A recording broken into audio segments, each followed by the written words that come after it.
Alors voilà. Or, quand vous verrez l'abomination de la désolation,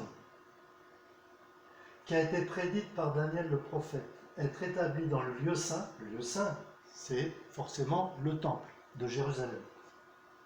Que celui qui lise fasse attention. Vous voyez, Matthieu qui a écrit ça, il dit attention, je suis en train de vous dire quelque chose de très important. Parce que Matthieu était là quand Jésus a fait cet enseignement sur le mont des Oliviers, alors qu'ils avaient la ville devant les yeux et le temple devant les yeux. Alors que ceux qui seront en Judée, c'est qui? C'est des Juifs, s'enfuient aux montagnes, et que celui qui sera dans la maison ne descende pas pour emporter quoi que ce soit de sa maison. Ça se trouve dans Matthieu 24. Donc il y aura le plus grand génocide de l'histoire qui va être mis en place et qui va arriver avec une surprise telle, une soudaineté telle qu'il ne sera même plus possible de retourner chez soi chercher quelque chose qu'on a oublié. Et donc le Seigneur Jésus dit de fuir dans les montagnes pour se cacher. Alors il n'y a que ceux qui vont obéir à cette exhortation-là qui vont être sauvés. Les autres vont être massacrés. Donc voilà, ça c'est pendant la grande tribulation. Grande tribulation. Et voici une image de la synagogue de Carpentras, dans le sud de la France, où on voit un fauteuil. Alors à quoi il sert ce fauteuil? Parce que personne ne s'assoit dessus. Eh bien figurez-vous que c'est pour accueillir le Messie. C'est eux qui le disent, hein, pour accueillir le Messie.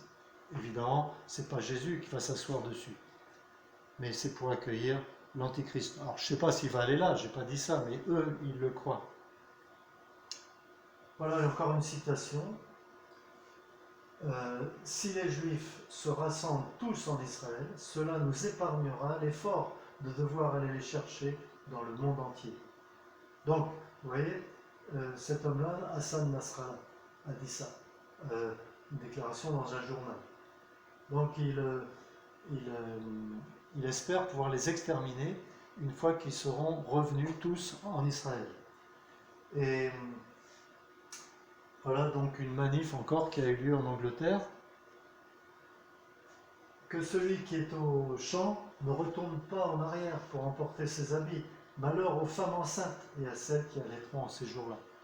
Donc imaginez courir, grimper dans les montagnes, se cacher dans des grottes, derrière des rochers, tout ça, pour une femme enceinte, ou pour une femme qui a un bébé dans les bras et qu'il faut qu'elle le porte pour l'allaiter.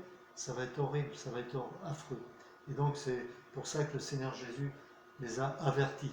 D'où l'importance de tenir compte de tous les avertissements de la parole de Dieu.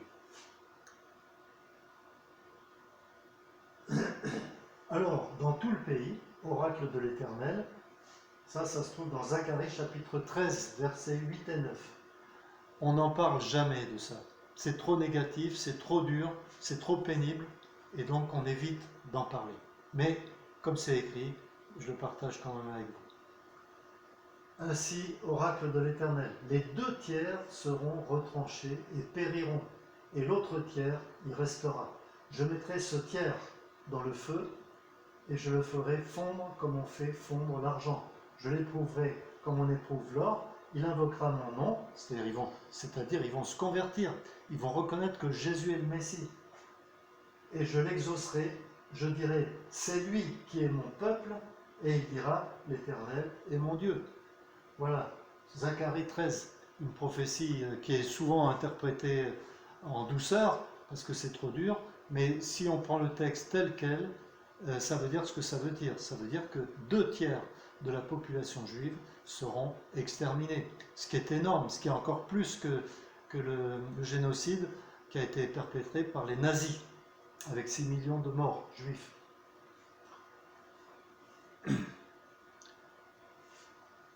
Voilà, on va voir quelque chose de plus positif. Donc, Ésaïe 20 et 21. Va mon peuple, entre dans tes appartements et ferme tes portes sur toi.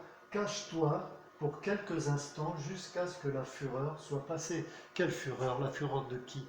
La fureur de l'Éternel, la colère de Dieu. On appelle ça la grande tribulation d'Israël et les fléaux, les différents fléaux qui sont détaillés dans le livre de l'Apocalypse. Alors ça commence avec les 7 sceaux, ça continue avec les 7 trompettes, et ça se termine avec les 7 coupes.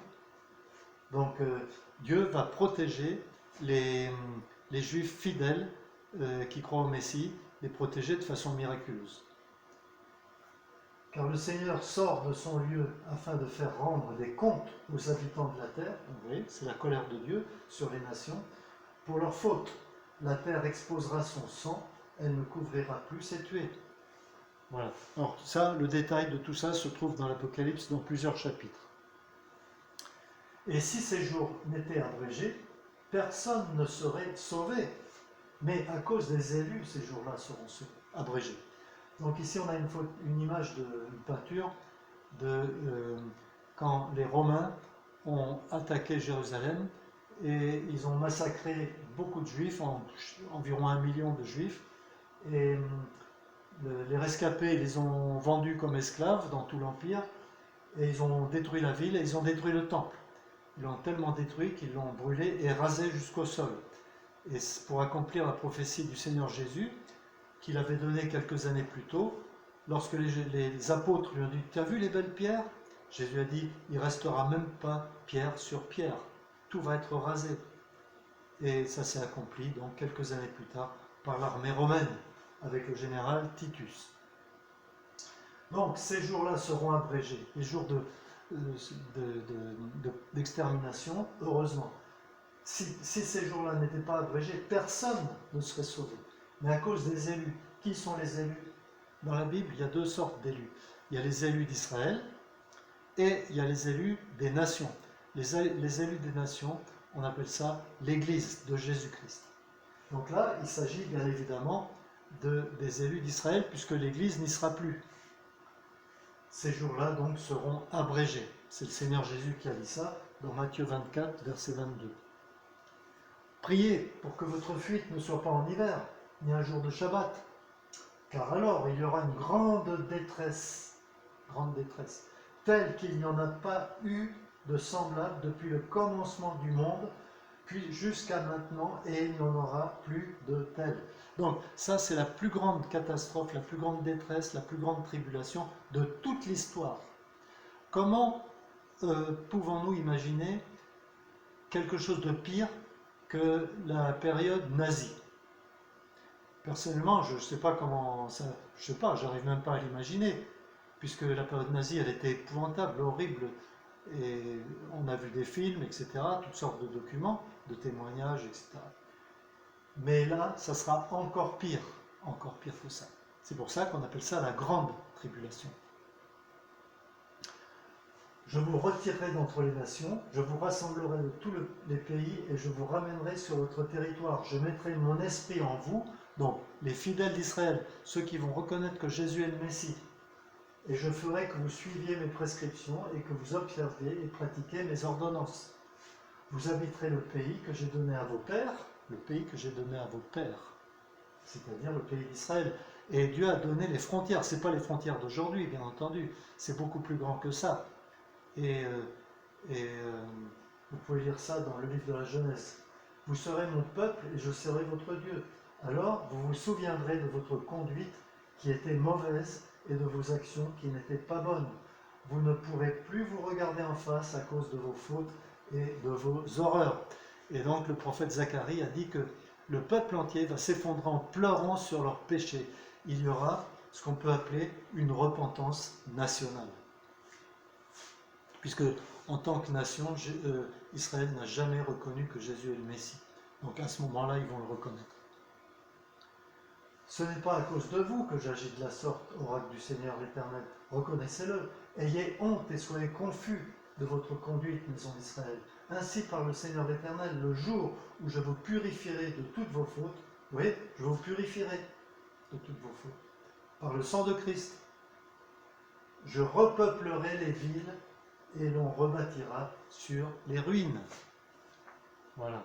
Donc ça, ce sont des promesses de Dieu. Et cette repentance nationale d'Israël va aboutir au retour de Christ sur la terre.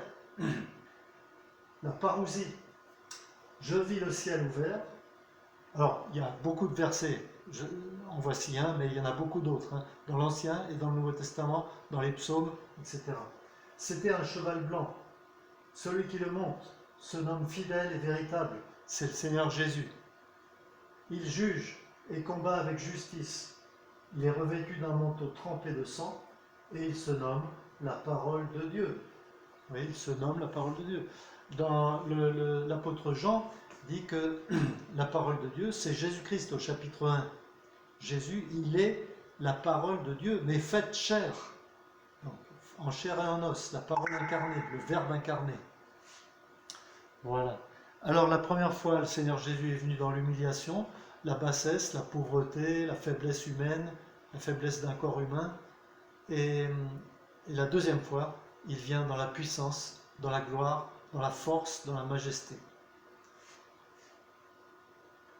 Et il va donc exterminer tous ses ennemis.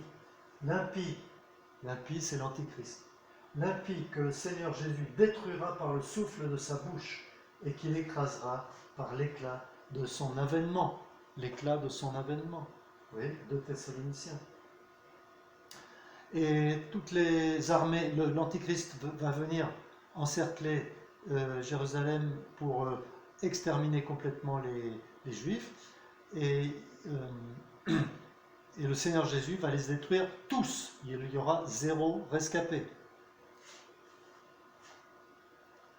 Alors, je répandrai sur la maison de David et sur les habitants de Jérusalem un esprit de grâce et de supplication. Quel est cet esprit de grâce et de supplication? Eh bien, c'est l'Esprit de Dieu, le Saint-Esprit. Et ils tourneront les regards vers moi. Alors, qui c'est moi? C'est le Seigneur Jésus. Parce que regardez, ils tourneront les regards vers moi, celui qu'ils ont transpercé.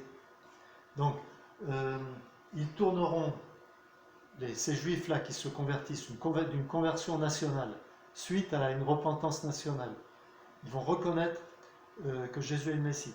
Leur péché numéro 1, c'est pas de voler ou de mentir. Leur péché numéro 1, c'est de refuser de croire que Jésus est le Messie.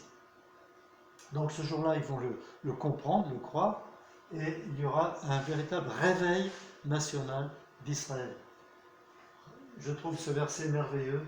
Ils tourneront les regards vers moi, celui qu'ils ont transpercé.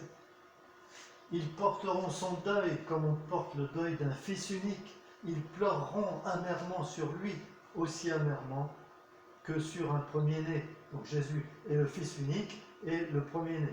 Le pays sera dans le deuil, une repentance nationale. Et alors, ensuite, le prophète Zacharie continue en disant, ça se trouve dans le chapitre 14, ses pieds, les pieds du Seigneur Jésus, se poseront en ce jour-là sur le mont des Oliviers, qui est vis-à-vis de Jérusalem du côté de l'Orient. C'est étonnant ça, parce que c'est de cet endroit-là que le Seigneur Jésus a quitté le monde. Dans Actes chapitre 1, il était là avec les apôtres, et ensuite il s'est élevé, il est parti, il s'est envolé en l'air. Et les apôtres étaient là, comme ça, et il y a 2 anges qui viennent leur dire, qu'est-ce que vous avez regardé en l'air comme ça? Celui que vous avez vu partir dans le ciel reviendra de la même manière. Et le mont des Oliviers se fendra par le milieu, vers l'est et vers l'ouest, en une très grande vallée. Une très grande vallée. Voilà donc un événement extraordinaire qui va arriver très bientôt, je présume dans quelques années. Et donc ça va être extraordinaire. Alors nous, les vrais enfants de Dieu, c'est-à-dire le peuple de Dieu d'aujourd'hui, le peuple de la grâce, le peuple de la nouvelle alliance, c'est-à-dire l'église de Jésus-Christ. Il n'y a qu'une seule vraie église, c'est l'église de Jésus-Christ. Toutes les autres sont des contrefaçons. Donc le peuple de la nouvelle alliance, qu'est-ce qu'on va devenir? Eh bien, l'église est l'épouse de Christ. Et là où va le Seigneur Jésus, eh bien son épouse le suit partout. Donc nous allons revenir avec lui sur la terre, non pas avec un corps terrestre, mais avec un corps céleste, ressuscité. Ça va être un jour merveilleux. Voilà le mont des Oliviers, aujourd'hui. Donc il va se fendre